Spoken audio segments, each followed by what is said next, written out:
او که ستاسو یقین نه راځي نو دا کوم هلکان چې 12 کې پیل شوي دي که نه نو د دې تاسو آیډیا وګورئ دا به د خپلې علاقې غټ غټ سټارونه دي د ټیک ټاکو. سلامونه احترامات ملګرو امتیاز کمر ما پرون ناسې په فیسبوک په پیجونو باندې فیسبوک باندې یو قیامت دی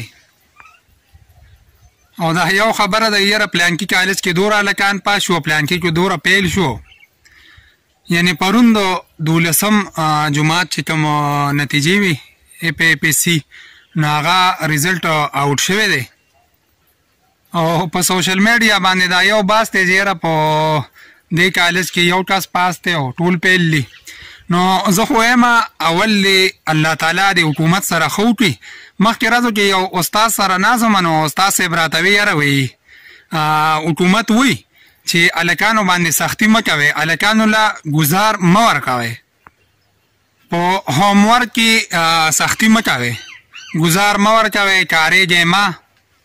نو چې هلک ته کارېږي نه ګزار نه ورکوې تپوس ترې نه کوې نو هغه چې پیل کېږي نه نو څه چل به کېږي. اول که تاسو وګورئ نو چې کوم ځای کې د هلکان پیل شوي دي که نه نو هغه به هغه کلي کې د ټیک ټاک غټ سټاري په ټیک ټاک باندې نو هغه مور پلار سره دې مخ وکړي خپلو بچو له دومره غټې غټې موبایل ورکړي دي یو ګز موبایل دي او هغه یې به په خپله علاقه کې په ټیک ټاک او په مختلف ایپس کې کوم دي نو د هغې به غټ یو سټاري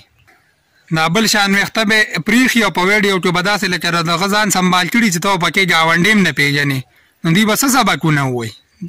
دوی به پاس کېږي چې په سکول کې تېنه استاد تپوس نه شي کولی او په کور کې مور پلار تپوس نه کوي نو دا هلکان به سبق ووایي د استادانو نه خو به دغه خبره شاګردانو پرتوب کې متیازې کولې استاد نه به دوره یارېدلو. اوس په سکول کې استاد غریب څه ویلی نه شي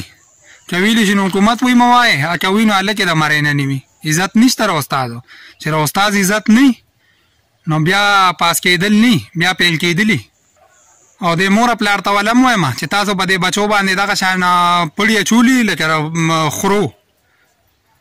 او د بچي نه تپوس د ښې او د بد نه کوئ او د غټې موبایل یې ورکړي دي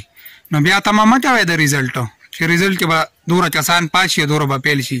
دا به ټول دغه شان پیل کېږي. او که ستاسو یقین نه راځي نو دا کوم هلکان چې 12 کې پیل شوي دي که نه نو د دې تاسو آیډیا وګورئ دا به د خپلې علاقې غټ غټ سټارونه دي د ټیک ټاکو.